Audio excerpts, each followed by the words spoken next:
Tonino Marinaro qui a failli faire du skateboard avec le comptoir. Comment ça va, Tonino Ça va bien, Bello? ben écoute, qu'est-ce qui se passe, là?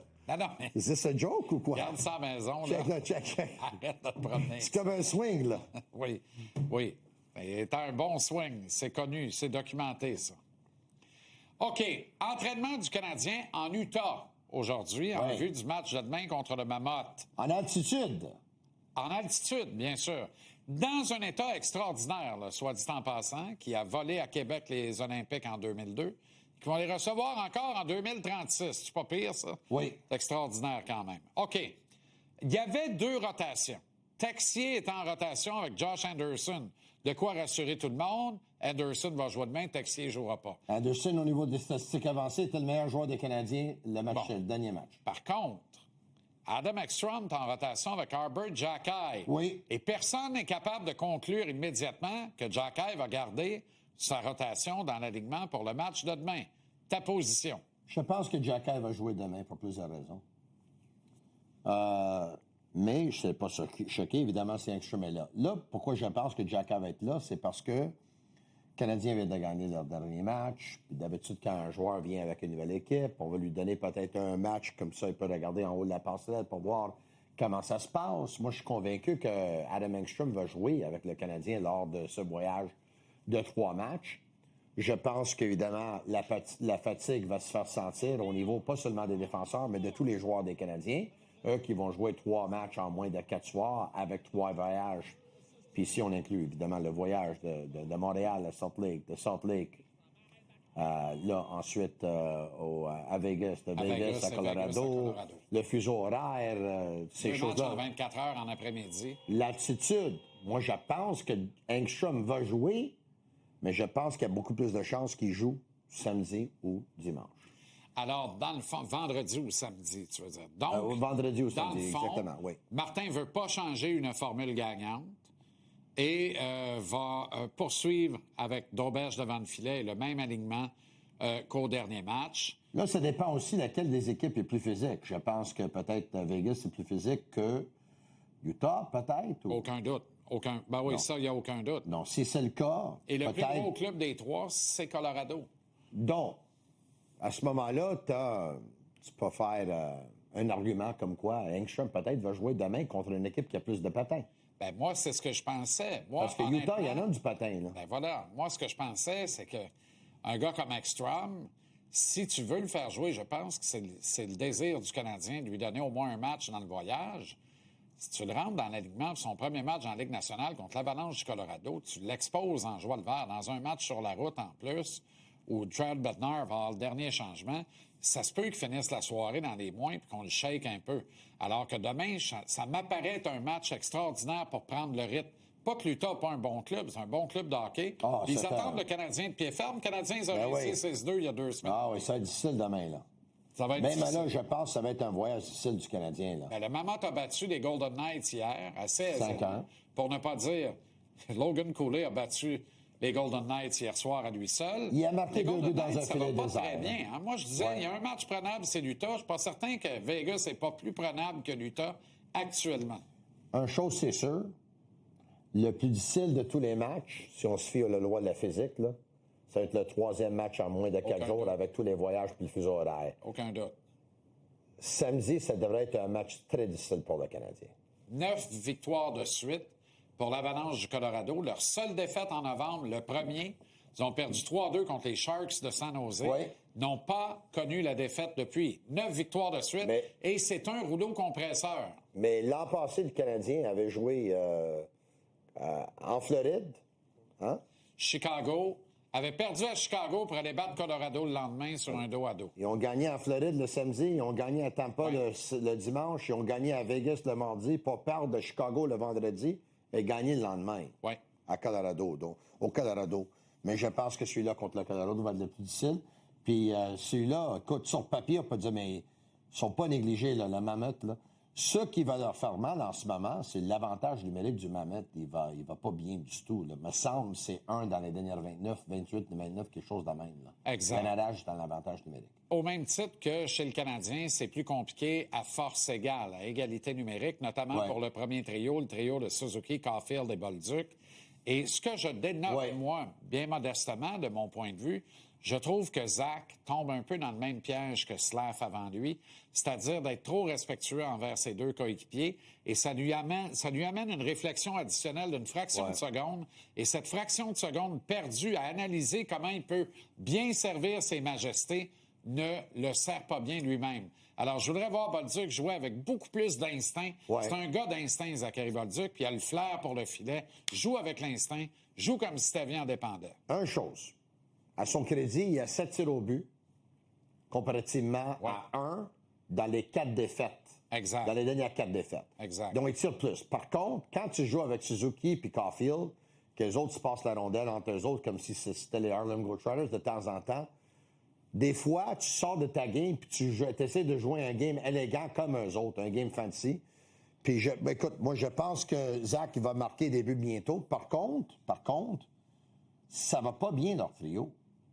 Puis j'ai regardé, j'en ai parlé plus tôt ce matin, puis j'ai eu des statistiques des données de Sport Logique de tous les trios du Canadien lors des 3 derniers matchs au niveau de la pourcentage des buts attendus. C'est le pire. Mais regarde ça. Le trio de Nick Suzuki, 40 %. Le trio de Joe Veleno, 48 %. Oliver Kapanen, son trio, 54 % et le trio de Jake Evans, 70 %. C'est pas normal. Écoute, c'est 3 matchs. Oui.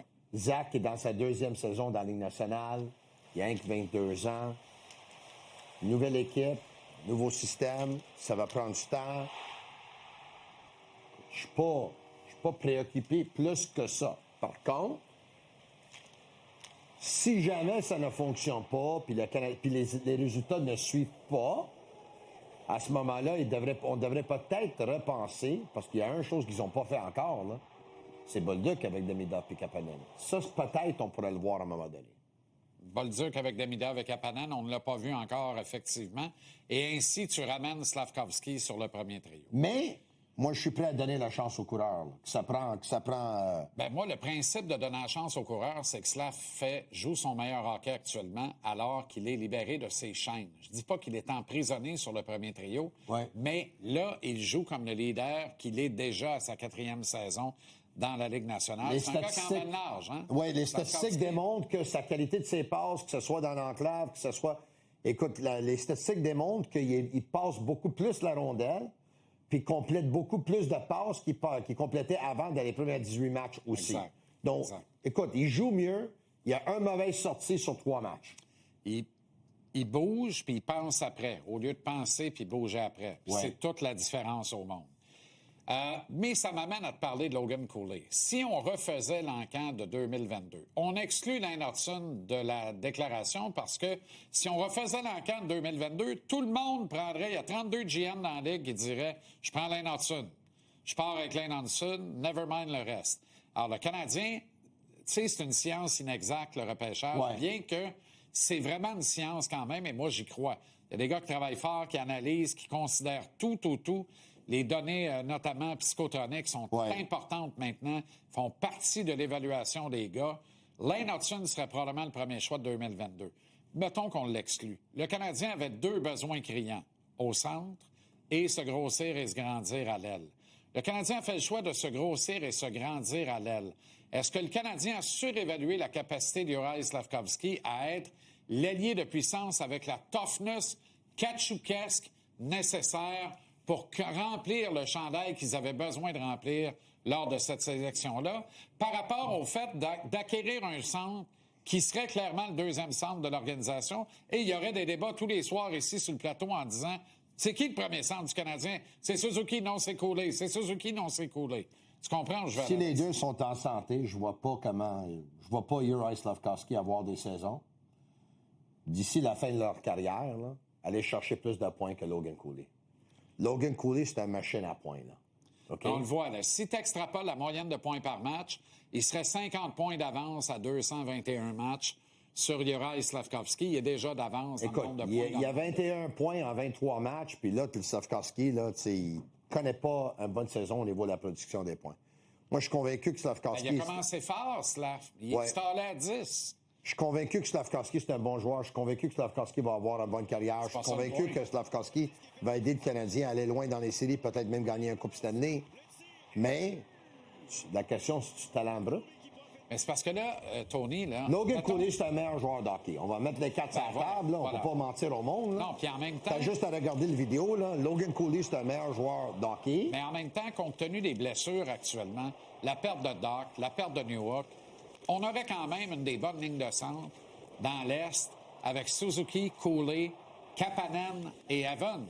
Oui. Tu comprends? Et Kapanen serait dans un habitat naturel sur un troisième trio.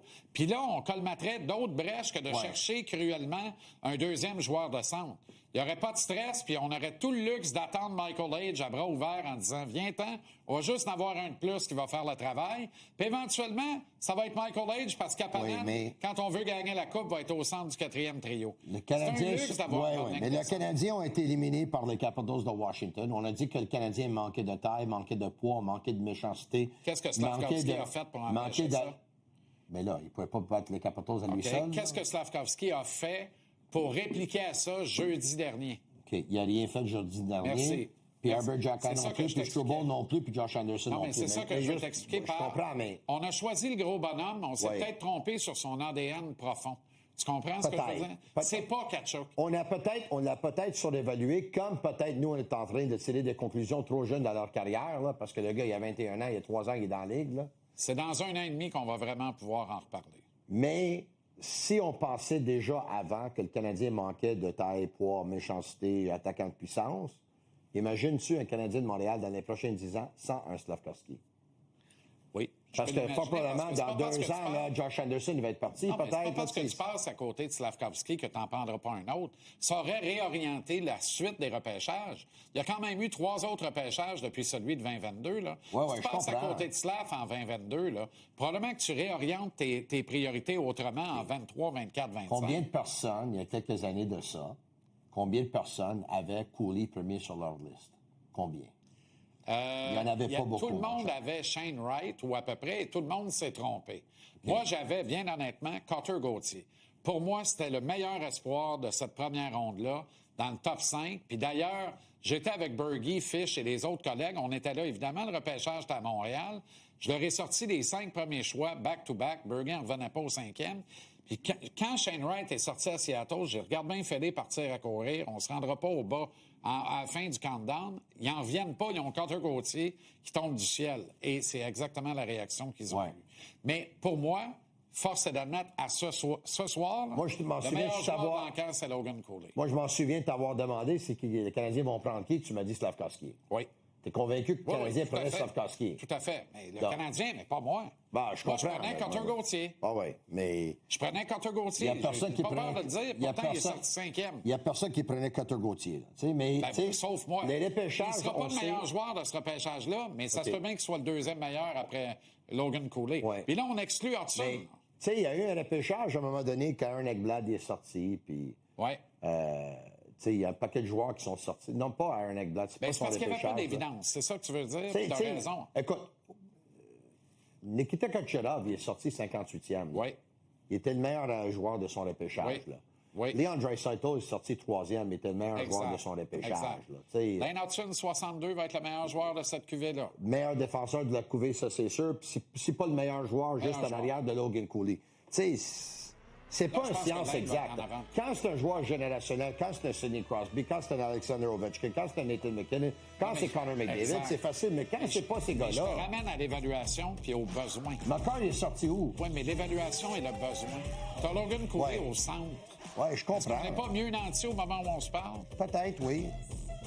Peut-être, oui. C'est pas contre Slav. J'adore Slav, ce qu'il nous donne là. Je suis content. Il est dans un habitat parfait. Leader de son trio. Le vétéran de son trio. Cale Makar est sorti 4e. C'est le meilleur défenseur de la nationale depuis Nicholas Lidstrom. Demande à Joe Sakic. Il a acheté 2 roulettes de 6,49 ce soir. C'est tombé du ciel, ce Ciao, Matt Paulicious au retour.